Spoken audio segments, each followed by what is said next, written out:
नमस्कार विद्यार्थी मित्रांनो, स्कॉलरशिप आणि बरंच काही या आपल्या यूट्यूब चॅनलमध्ये तुम्हा सर्वांचं पुन्हा एकदा मनापासून स्वागत। आता आपण मंथनच्या व्हिडिओला सुरुवात करणार आहोत। तर आज इयत्ता चौथीसाठी अतिशय महत्त्वाचा घटक तो म्हणजे अपूर्णांक। मग अपूर्णांकाचं वाचन लेखन कसं करायचं, पूर्णांकयुक्त अपूर्णांकाचे साध्या अपूर्णांकामध्ये रूपांतर कसं करायचं, यानंतर समच्छेद अपूर्णांकांचा लहान मोठेपणा, त्यांची बेरीज वजाबाकी, तसेच त्यांचा चढता उतरता क्रम असा अतिशय महत्त्वाचा घटक आहे। तर आपण हे जे मंथनचं मार्गदर्शक आहे याच्यातले स्वाध्याय किंवा याच्यातला जो व्यवसाय दिलेला आहे तो सोडवण्यापूर्वी आपण एक बेसिक समजून घेणार आहोत की कोणत्या प्रकारचं उदाहरण आल्यानंतर तुम्हाला काय करायचं आहे ते।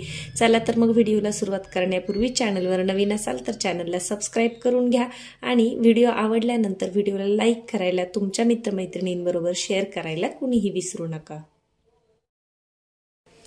आता पहा, इथे मी काही उदाहरणं लिहिलेली आहेत। तर आपण सुरुवातीला अपूर्णांकाचं वाचन आणि लेखन कसं करतात हे पाहूया। तर तुम्हाला माहिती आहे इयत्ता तिसरीला तुम्हाला थोडीशी ओळख झालेली आहे अपूर्णांकाशी। तर याला आपण काय म्हणतो, या आडव्या रेषेच्या वरच्या ह्याला आपण अंश म्हणतो वरच्या संख्येला, आणि खालच्या संख्येला आपण छेद म्हणतो। मग याचं वाचन कसं करणार, 4/5 किंवा 4/5। याचं कसं करणार, 2/5 किंवा 2/5, 3/8 किंवा 3/8। रेषेच्या खालचा जो अंक आहे त्याला छेद म्हणायचं, वरचा जो अंक आहे त्याला अंश म्हणायचं। मग यानंतर अजून आपल्याला काय पाहायचंय, तर पूर्णांकयुक्त अपूर्णांक। आता पूर्णांक म्हणजे हा जो 6 आहे हा पूर्ण आहे, हा आणि 3/4 हा अपूर्णांक आहे, म्हणजे पूर्णांक पण आणि अपूर्णांक पण, म्हणून याला काय म्हणायचं, पूर्णांकयुक्त अपूर्णांक। तर याचं वाचन कसं करायचं, 6.3/4 किंवा 6.3/4। याचं पहा, 7.2/5, 1.3/9। आता याचं रूपांतर आपल्याला या प्रकारच्या अपूर्णांकामध्ये जर करायचं असेल तर सोपं आहे। या दोन्हींचा गुणाकार करायचा आणि त्याच्यामध्ये अंश मिळवायचा आणि छेद आहे तोच लिहायचा। म्हणजे कसं, मी एक करून दाखवते पहा। जसं पहा, 6 चोक 24, 24 मध्ये 3 मिळवले 25, 26, 27। मग याचं रूपांतर कसं होईल, 27/4। छेद आहे तोच ठेवायचा, म्हणजे या दोन्हींचा गुणाकार करायचा, त्या गुणाकारामध्ये वरचा अंश मिळवायचा, आलेली संख्या अंशस्थानी लिहायची, छेद आहे तोच ठेवायचा। इथे पहा, आता 7 आणि 5 यांचा होईल गुणाकार, त्याच्यामध्ये 2 मिळवावे लागतील। 7/5 35, 35 आणि 2 36, 37। मग वरती अंशस्थानी लिहायचे 37 आणि छेदस्थानी 5 आहेत तसेच। याचं करून पाहूया। आता पहा, 9 आणि 1 यांचं होईल गुणाकार, मग 9 एक्के 9, त्याच्यामध्ये 3 मिळवा, 10, 11, 12। मग 12 आणि छेदस्थानी 9 आहे, असे अगदी सोपं आहे। राहिले का लक्षात, पहा या दोन्हींचा गुणाकार करा, अंश त्याच्यामध्ये मिळवा, आलेली संख्या अंशस्थानी लिहा, छेद आहे तोच तसाच्या तसा लिहा। तर अगदी हे रूपांतर अगदी सोपं असतं आणि याचं वाचन सुद्धा सोपं आहे, 6.3/4। आता याचं वाचन आपण कसं करणार, 27/4 किंवा 27/4। आणि एक महत्त्वाचं म्हणजे तुम्हाला कधी कधी असा प्रश्न येतो की खालीलपैकी कोणत्या अपूर्णांकाचे पूर्णांकयुक्त अपूर्णांकात रूपांतर करता येईल। तर अशा वेळेला काय लागतं की अंश हा मोठा लागतो, म्हणजे फक्त अंशाधिक अपूर्णांकाचा आपण पूर्णांकयुक्त अपूर्णांकामध्ये लिहू शकतो। यानंतर पुढे पाहूयात, पुढे ते आहे म्हणजे समच्छेद अपूर्णांकाचा लहान मोठेपणा। समच्छेद, सम म्हणजे समान, छेद म्हणजे छेद, समान छेद असणाऱ्या अपूर्णांकांची बेरीज वजाबाकी, त्यांचा चढता उतरता क्रम आणि लहान मोठेपणा आपण पाहणार आहोत। समच्छेद म्हणजे ज्यांचे छेद समान आहेत। आता लहान मोठेपणा अगदी सोपं आहे, पहा जेव्हा छेद समान असतात तेव्हा ज्याचा अंश मोठा तो मोठा, ज्याचा अंश लहान तो लहान। आता छेद समान आहे की नाही, मग 8 आणि 5 मध्ये कोण मोठा आहे, तर 8 मोठा आहे। मग कसं येईल लहान मोठेपणा, असा म्हणजे 8/7 मोठे 5/7 पेक्षा। यानंतर पहा पुढचं एक उदाहरण पाहूया। पहा 10 10 छेद समान आहे, मग इथे काय आहे 9/10 3/10. मग 9 आणि 3 मध्ये मोठं कोण आहे तर 9 मोठे आहे. मग कसं येणार या पद्धतीने 9 मोठा आहे ना म्हणून 9 कडे या पद्धतीने आपण ही खूण करणार आहोत. आता जेव्हा छेद समान असतात मग तेव्हा जर आपल्याला लहान मोठेपणा ओळखायला सोपं आहे. जसं आपण नेहमीच्या संख्यांमध्ये करतो तसं जो मोठा तो मोठा, जो लहान तो लहान. मग यांचा चढता उतरता क्रम लावायला अगदी सोपं आहे. जसं इथं काही अपूर्णांक लिहिलेले आहेत पहा 3/11 5/11 2/11 7/11. आता छेद समान आहे ना 11 11 11 11. मग याच्यामध्ये सर्वात लहान अपूर्णांक कोणता पाहूनच कळतंय. सर्वात लहान अंश कोणता आहे पहा 2 म्हणजे सर्वात लहान अपूर्णांक कोणता आहे 2/11. आणि सर्वात मोठा कोणता आहे तर 7/11. मग यांचा तुम्ही चढता उतरता क्रम सहज लावू शकता. चढता क्रम लावताना सर्वात छोटा अपूर्णांक म्हणजे सुरुवातीला येईल 2/11, त्याच्यानंतर येईल 3/11, नंतर 5/11 आणि 7/11. उतरता क्रम लावताना सुरुवातीला मोठा, त्याच्यानंतर थोडासा छोटा, मग 3/11 येईल आणि शेवट 2/11 येईल. म्हणजे जेव्हा छेद समान असतो तेव्हा ज्याचा अंश मोठा तो मोठा, ज्याचा अंश लहान तो लहान. अगदी सोपं आहे. या पद्धतीने तुम्हाला लहान मोठेपणा सुद्धा करता येईल आणि चढता उतरता क्रम सुद्धा तुम्हाला लावता येणार आहे. आता पहा इथे काय दिसतं तुम्हाला 5/2 आणि 5/3. म्हणजे मगाशी आपण पाहिलं तिथे काय होतं छेद समान होते. आता मात्र काय आहे अंश समान आहे आणि छेद वेगवेगळे आहेत. पहा इथे सुद्धा मी एक तसं उदाहरण घेतले 4/1 4/2. म्हणजे मगाशी छेद समान होते आता अंश समान आहेत. मग अंश समान असल्यानंतर लहान मोठेपणा कसा ठरवायचा तर आपण छेद समान असताना काय पाहिलं जो मोठा तो मोठा, मग अंश समान असताना नेमकं त्याच्या उलट करायचं. म्हणजे अंश समान असतील तर जो मोठा तो लहान आणि जो छोटा तो मोठा या पद्धतीने. म्हणजे पहा आता अंश समान आहे 5/5. याच्यामध्ये मग सर्वात मोठा कोणता तर ह्याच्यामध्ये छोटा कोण आहे 2 आहे. मग जो छोटा आहे तो मोठा पकडायचा म्हणजे तो मोठा असतो. म्हणजे 2 मोठे असं पकडावं लागेल आपल्याला. जेव्हा छेद समान असतो तेव्हा नेहमीप्रमाणे लहान मोठेपणा ठरवायचा आणि अंश समान असतो तेव्हा त्याच्या उलट करायचं. म्हणजे ज्याचा छेद लहान तो अपूर्णांक मोठा असतो आणि ज्याचा छेद मोठा तो अपूर्णांक लहान असतो. लक्षात ठेवायला एकदम सोपं आहे. छेद समान असतील नेहमीप्रमाणे लहान मोठेपणा आणि अंश समान असतील तर मात्र मग उलट करायचं आहे. म्हणजे जो लहान तो मोठा, जो मोठा तो लहान. आता याच्यामध्ये पहा बरं 4/1 आणि 4/2 काय दिसतंय आपल्याला अंश समान आहेत. मग याच्यातला मोठा कोणता तर जो लहान तो मोठा. म्हणजे 1 लहान आहे ना म्हणजे हा मोठा झाला आणि 2 मोठा आहे म्हणून तो काय झाला लहान झाला कारण याचे अंश समान आहेत. मग याच्यामध्ये सुद्धा आपल्याला लहान मोठेपणा ठरवता येतो. त्याच्यानंतर चढता उतरता क्रम सांगता येतो. तुम्हाला प्रश्न कसे असतात चढता उतरता क्रम लावायला येतो किंवा योग्य चढता क्रम योग्य उतरता क्रम ओळखा असे प्रश्न असतात. किंवा मग दिलेल्या अपूर्णांकांपैकी सर्वात मोठा कोणता आहे किंवा सर्वात लहान कोणता आहे किंवा कधी कधी मधला अपूर्णांक कोणता येईल असा सुद्धा तुम्हाला प्रश्न असतो. आता पहा निरीक्षण करा काय दिसते 6 6 6 6.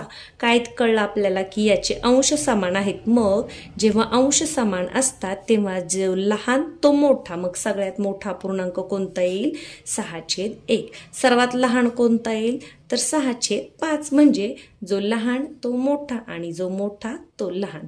लक्षात ठेवा पुन्हा एकदा जेव्हा छेद समान असतील तेव्हा नेहमीप्रमाणे लहान मोठेपणा आणि जेव्हा अंश समान असतील तेव्हा जो लहान तो मोठा. अगदी सोपा आहे. थोडासा सराव केल्यानंतर तुम्हाला हे व्यवस्थित जमणार आहे. आता तुम्ही याचा चढता उतरता क्रम लावू शकता.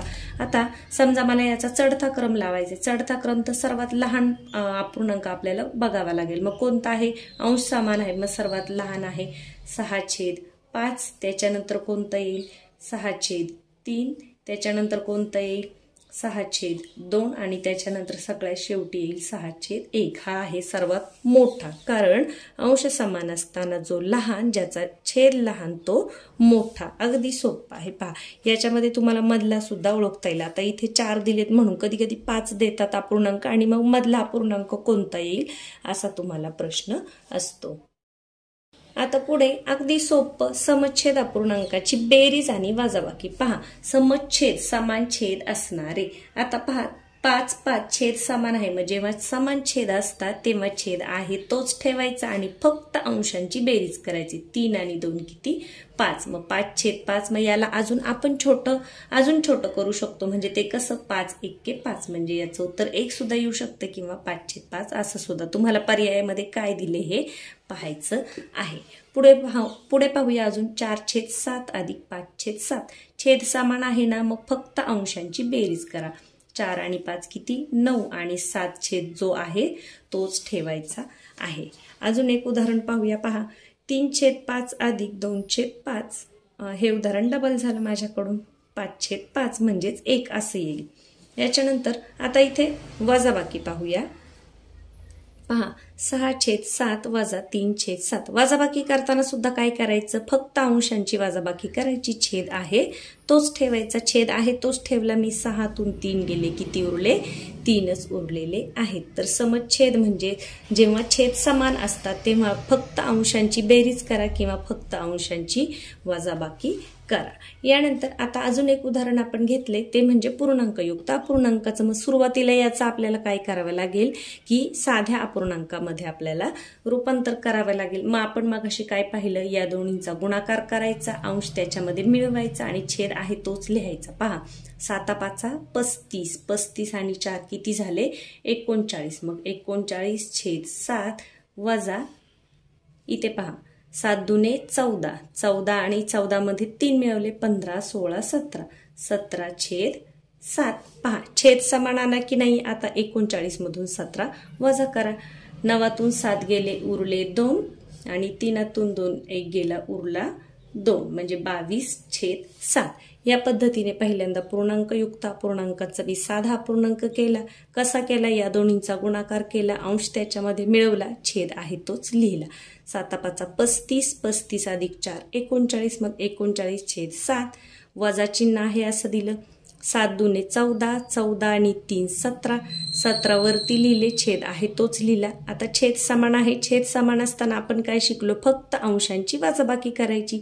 बेरीज असेल तर फक्त अंशांची बेरीज करायची. मग यांची वजाबाकी केली, उत्तर काय आलं आपलं 22/7. तर या पद्धतीने अपूर्णांकावरची जीही उदाहरणं आहेत ती अगदी सोपी असतात. फक्त तुम्हाला याचं बेसिक जे आहे ते समजलं पाहिजे. आता अजून एखादा प्रश्न जे तुमच्या मार्गदर्शकामध्ये मंथनच्या दिलेले आहेत त्याच्यातलाच एक मी घेतलाय. तो म्हणजे पहा 8/9 अधिक 4/9. म्हणजे छेद समान आहे आपल्याला दिसते. बरोबर. काय इथे रिकामी चौकट छेद 9 अधिक 7/9. मग या दोन्हीकडे सारखी संख्या आली पाहिजे. मग पहा 9 तर आहे असेच राहतील. 8 आणि 4 किती 12. मग इथे पण बेरीज 12 येण्यासाठी 7त किती मिळवावे लागतील, तर 7मध्ये 5 मिळवावे लागतील. 7 आणि 3 10 आणि 2 12. म्हणजे इथे चौकटीमध्ये काय हवं आहे आपल्याला 5. मग तिथे तुम्हाला पर्यायामध्ये 3 2 5 6 असं दिलेलं आहे. तर त्यापैकी तुम्ही काय निवडायचं आहे 5. म्हणजे 8 आणि 4 12. तर इथे 12 बेरीज येण्यासाठी चौकटीमध्ये काय लिहावं लागेल, तर 7त काय मिळवावं लागेल 5 मिळवावे लागतील. या पद्धतीची सुद्धा उदाहरणं आपल्याला पेपरमध्ये येतात. अजून एक पुढचं उदाहरण पाहूया. काय दिलंय, योग्य चिन्ह चौकटीत भरा. म्हणजे लहान मोठेपणाचं चिन्ह आहे. काय आहे, पूर्णांकयुक्त अपूर्णांक 8/5/7 आणि 7/6/7. आता याचं आपण साध्या अपूर्णांकामध्ये रूपांतर करूया. तर पहा आता काय करायचं, या दोन्हींचा गुणाकार तुम्हाला लक्षात येण्यासाठी मी इथे गुणिलेचं खूण करते आणि इथे अधिक करते. 7×8 56. 56 मध्ये 5 मिळवले, किती झाले 56 मध्ये 5 मिळवले 61. मग 61/7 मध्ये चौकट आहे अशी. यानंतर 7×7 49. 49 मध्ये 6 मिळवले 49 आणि 1 50 आणि 5 55. म्हणजे 55/7. या दोन्हींचा गुणाकार करा, अंश त्याच्यामध्ये मिळवा, आलेली संख्या अंशस्थानी लिहा, छेद आहे तो. आता छेद समान असताना जो मोठा तो मोठा, जो लहान तो लहान. मग या बाजूला असं तोंड येईल, म्हणजे ही खूण तुमची येईल. आणि हे अगदी सोपं असतं. एकदा सराव झाल्यानंतर तुम्ही अगदी तोंडी सुद्धा हे करू शकता. प्रत्येक वेळेला तुम्हाला असं मांडत बसण्याची गरज नाही. पण याच्यासाठी तुम्हाला याचं जे बेसिक आहे म्हणजे जे आत्ता आपण पाहिलं व्हिडिओच्या सुरुवातीपासून ते तुम्हाला माहीत असलं पाहिजे की जेव्हा छेद समान असतात तेव्हा फक्त अंशांची बेरीज किंवा फक्त अंशांची वजाबाकी करा। लहान मोठेपण ठरवताना छेद समान असेल तर जो मोठा तो मोठा आणि जेव्हा अंश समान असेल तेव्हा मात्र जो लहान किंवा ज्याचा छेद लहान तो मोठा असतो, असं उलट करायचं, एवढं लक्षात ठेवा। अजून एक मी आपल्या मार्गदर्शकामधलंच एक उदाहरण घेतलेलं आहे ते म्हणजे पहा, शाब्दिक उदाहरण आहे। तर समीरने घराच्या भिंतीच्या 8/23 भागात पिवळा, 4/23 भागात निळा, 7/23 भागात लाल व उरलेल्या भिंतीच्या भागात सफेद रंग दिला तर किती भागाला सफेद रंग दिला? अगदी सोपं आहे।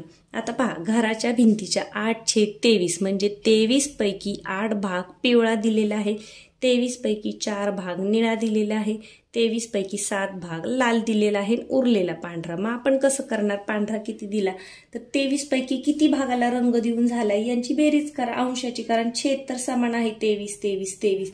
मग इथे कच्चं काम न करता सुद्धा करू शकता, परंतु सगळ्यांना समजण्यासाठी मी एकदा लिहून दाखवते। पहा, 8/23 अधिक 4/23 अधिक 7/23। पहा, कितीही संख्या असले छेद समान असला फक्त अंशांची बेरीज करा, छेद आहे तोच। आता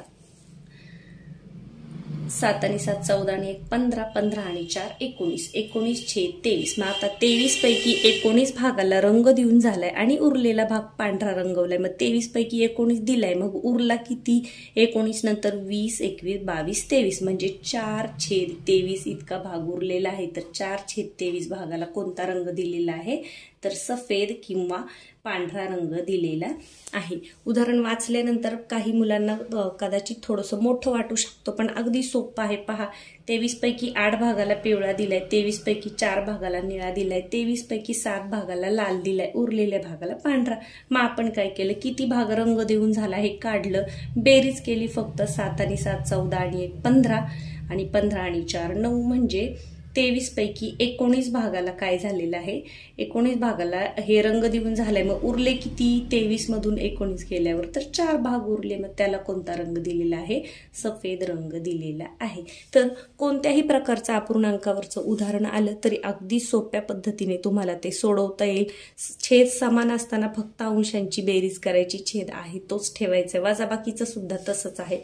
पूर्णांकयुक्त अपूर्णांकाची जरी बेरीज वजाबाकी आली तरी त्याचा साध्या अपूर्णांकामध्ये रूपांतर करून घ्या आणि त्याच्यानंतर मग बेरीज वजाबाकी करा, चढता उतरता क्रम लावा, या पद्धतीने तुम्हाला लक्षात ठेवायचं आहे। तर याच्यानंतर पुढच्या व्हिडिओमध्ये आपण अपूर्णांकाचे जे पुढच्या क्रिया आहेत म्हणजे त्यांचं परस्पर रूपांतर तर हे सुद्धा पाहणार आहोत। आणि जेव्हा आकृत्या आलेल्या असतात तेव्हा आकृत्यांवरचे प्रश्न कसे सोडवायचे अपूर्णांकाचे हे सुद्धा पाहणार आहोत।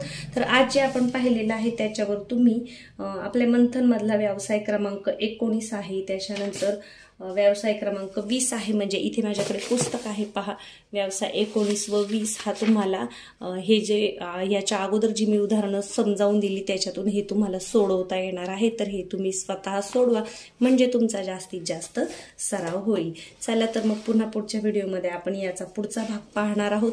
व्हिडिओला लाईक करायला विसरले असाल तर पहिल्यांदा लाईक करून घ्या, चॅनलवर नवीन असाल तर सबस्क्राईब करा। धन्यवाद।